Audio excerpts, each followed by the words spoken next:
সুস্বাগতম সুপ্রিয় বন্ধুরা।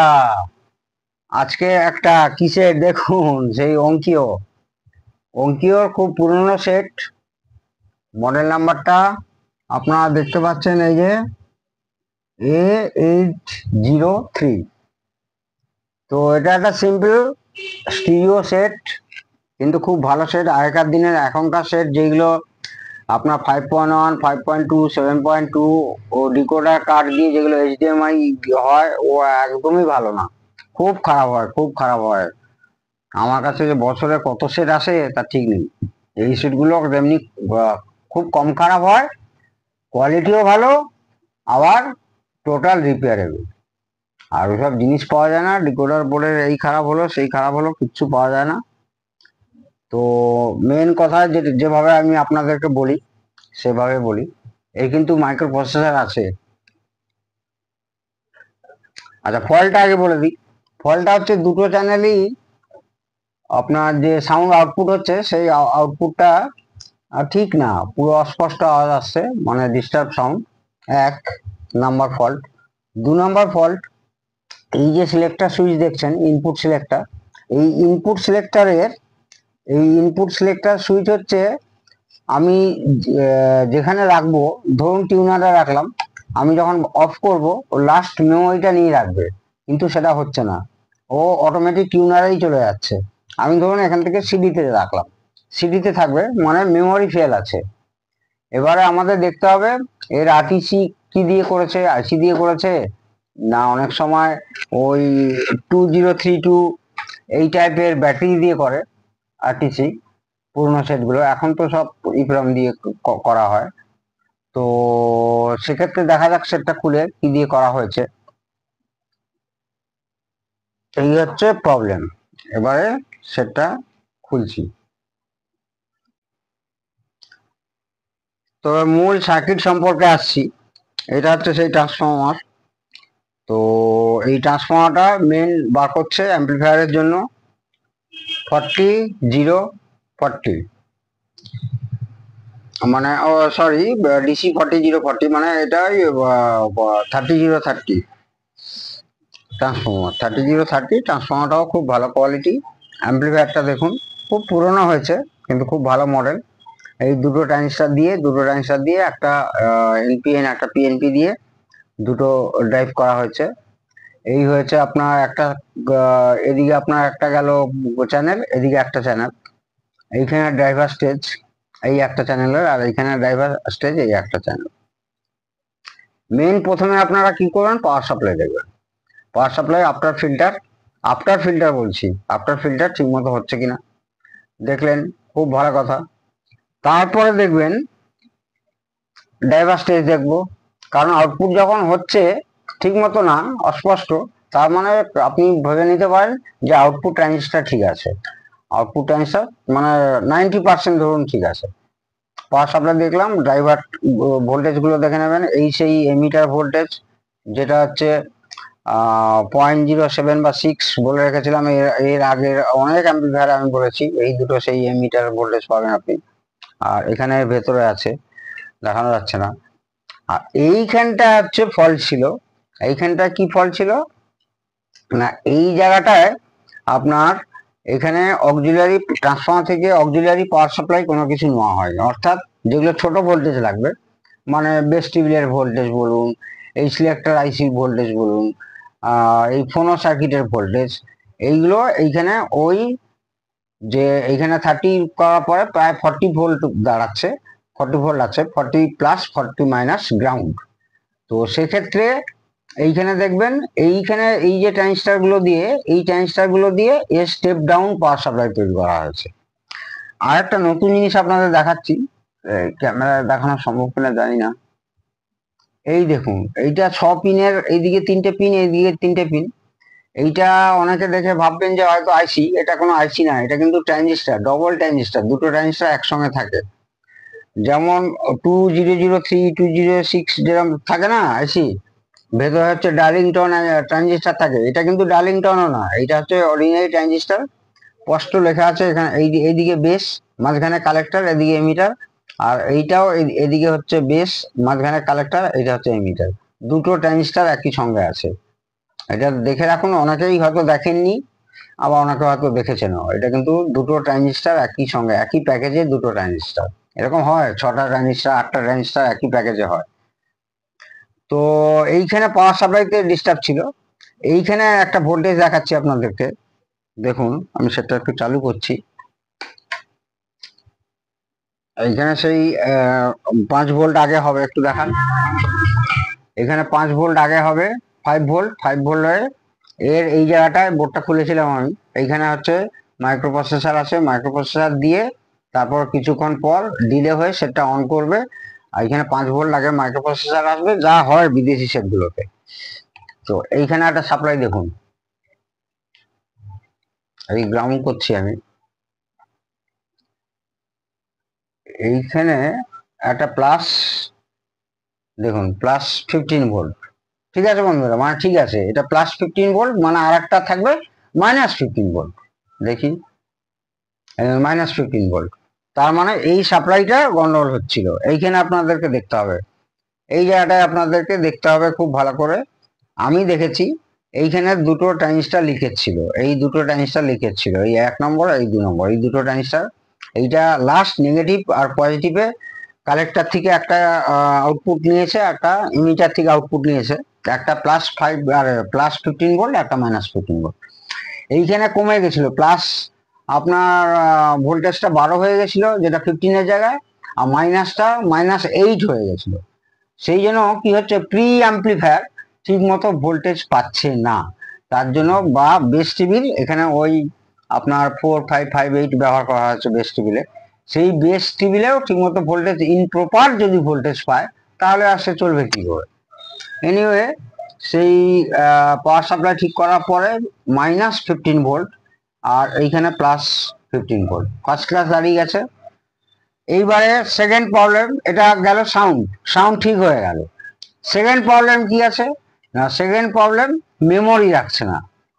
এইখানে যে মাইক্রোপ্রসেসর আছে, এই মাইক্রোপ্রসেসরের একটা টিপিক্যাল টাইপের কন্ডেন্সার ছিল, সেটা এই মুহূর্তে মানে ফেটে গেছিল, দেখাতে পাচ্ছি না। যেটার উপরে লেখা ছিল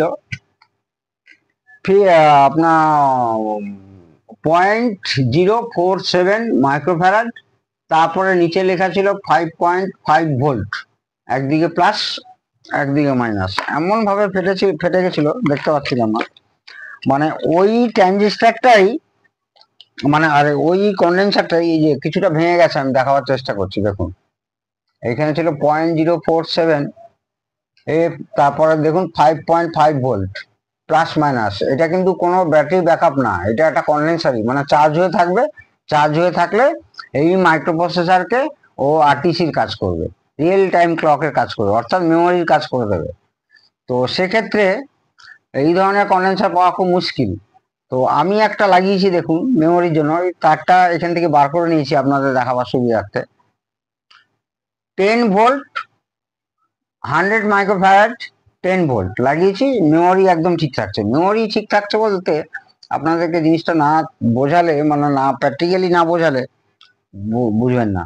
খুব ভালো করে দেখুন, এখানে যে সিডি সিলেকশন করা আছে, সিডির লাইটটা কিন্তু জ্বলছে, এই দেখুন, এই যে সিডি লাইটটা জ্বলছে, সিডি যেই টিউনার করলাম, টিউনারের লাইট জ্বলছে। এবার সেটটা যদি আমি অফ করে দিই, ও অটোমেটিক্যালি বাই ডিফল্ট টিউনারে চলে যাচ্ছিল। কিন্তু আমি তো যাতে রাখবো, যদি ও মেমোরি ঠিক মতো কাজ করে, আমি যে পজিশনে রাখবো সেই পজিশনেই থাকা উচিত। এগুলো অনেকেই মানে পুরোনো সেট কিনে ফেলেন, মানে এগুলো খেয়াল করেন না, ও ঘুরিয়ে বাজিয়ে দেখে দিল। কিন্তু এটাও একটা ভালো ফল্ট, এটাও একটা গুরুত্বপূর্ণ ভালো ফল্ট। কি ফল্ট না, ও মেমোরিতে রাখতে পারছে না। বেস টেবিল তো ম্যানুয়ালি আছে, এটা কিন্তু ম্যানুয়ালি নেই, সিলেকশন মাইক্রো কন্ট্রোলার বা মাইক্রো প্রসেসর করছে। এবারে আমি সেটটা দেখুন অফ করছি, এখন সিডি পজিশনে আছে, দেখুন সিডি পজিশনে আছে, আমি অফ করলাম। আমি কিছুক্ষণ বাদে আবার অন করছি, দেখুন রিলে ছাড়লো, ছাড়বে আগে আউটপুট, রিলে ছেড়ে দিয়েছে। এবারে দেখুন সেই সিডি পজিশনে আছে, মানে মেমোরি সেকশন একদম কাজ করছে। আর এইখানে মাইক্রোপ্রসেসর দিয়ে যে সেট কিনা আগেই আপনারা না খুলে কি করে বুঝবেন, এইখানে যেমন একটা অন অফ সুইচ আছে, এই অন অফ টোটাল। তারপরে দেখুন এখানে সিস্টেম পাওয়ার, মানে আমি যেখানে অন করলাম, অন করার পর এই জায়গায় প্রথমে আসবে এইখানে 5 ভোল্ট হবে, 5 ভোল্ট হবে। এই 5 ভোল্টটা আবার এই মাইক্রো প্রসেসরে যাবে, মাইক্রো প্রসেসরে যাওয়ার পরে এবার টোটাল সেটটা অন করবে। হ্যাঁ, এখানে একটা বলে রাখি, এইখানে কি হয়, এখানে একটা 5 ভোল্ট ছোট একটা আমরা ট্রান্সফর্মার ব্যবহার করি 909 কিংবা 12 মানে 5 ভোল্ট করার জন্য। এইখানে কিন্তু সেটা করা হয়নি। এই ট্রান্সফর্মার ভেতরেই মেন আপনার এই পাওয়ার সাপ্লাই আছে 3030, আপনার মেন পাওয়ার অ্যাম্পলিফায়ারের জন্য। আর একটা এই যে গ্রিন দুটো তার দেখতে পাচ্ছেন, তারপরে ব্রিজ করে এখানে একটা 7805 রেগুলেটর আইসি দিয়ে এটা হচ্ছে করা হয়েছে, 12 ভোল্টটা করা হয়েছে। 12 ভোল্ট করে তারপরে স্টেপ ডাউন করে স্টেবিলাইজ 5 ভোল্ট করা হয়েছে। তো এক্ষেত্রে এইখানে একটা রিলে আছে দেখুন, এই যে রিলেটা, এই রিলেটা প্রথমে রিলেটা অন হবে, তাইলে কিন্তু তাহলে সেটটা পুরো অন হবে, মানে এই রিলেটাকে অন করবে এইখানের মাইক্রো প্রসেসর। ঠিক আছে বন্ধুরা, তো এই ধরনের সেট আমি তো প্রত্যেকটা সেটের আপনাদের স্টেজ বাই স্টেজ বলতেই থাকি, এবং প্রত্যেকটা পার্টস স্টেজ বাই স্টেজ যদি আপনারা সত্যিকারে বুঝে যান, তাহলে আমার মনে হয় না যে আপনাদেরকে রিপেয়ারিং এ কেউ আটকাতে পারবে।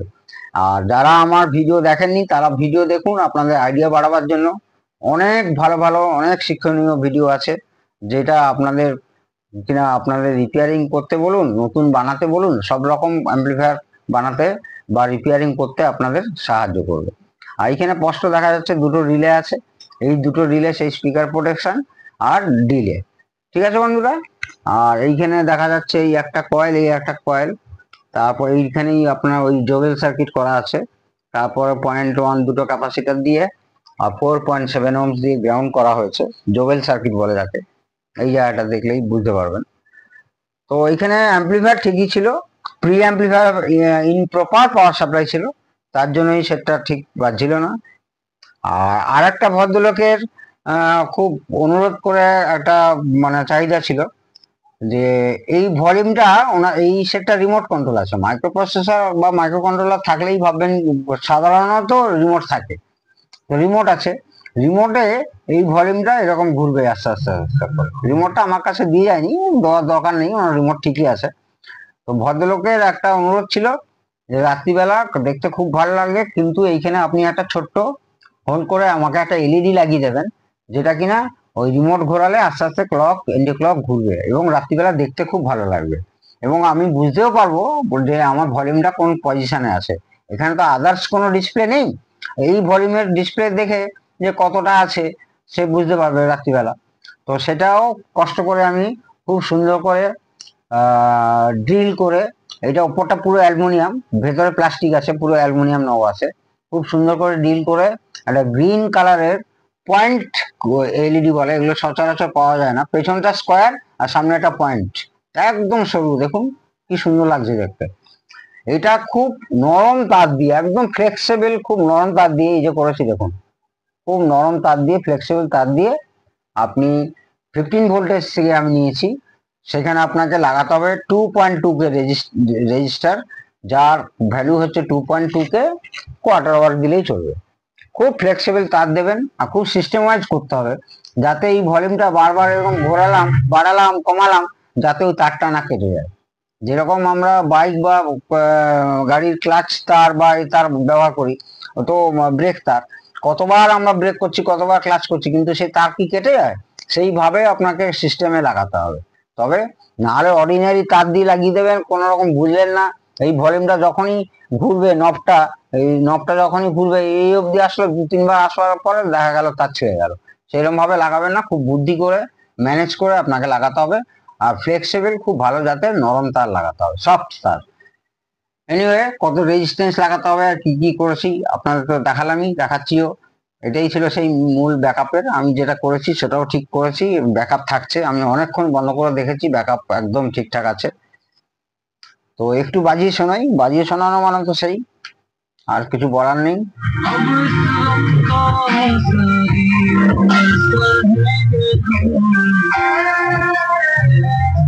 খুব ভালো জাতের সেট, ভালো সেট। এটা ব্যালেন্স, এটা মেইন ভলিউম, এটা হচ্ছে ইনপুট সিলেক্টর, এটা টিবেল, এটা বেস, আর এটা হচ্ছে speaker selector A B, A plus B. আর এটা সোর্স কে, এটা একটা ভালো সিস্টেম আছে।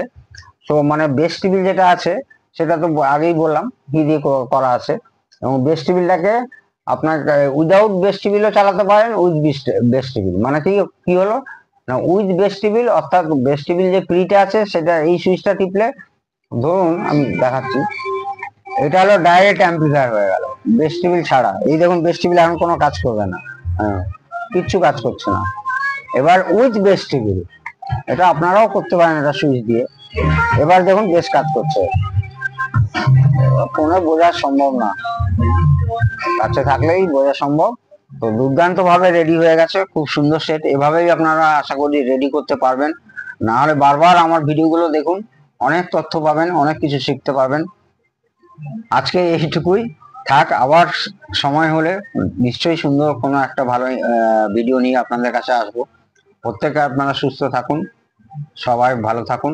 জয় হিন্দ, বন্দে মাতরম।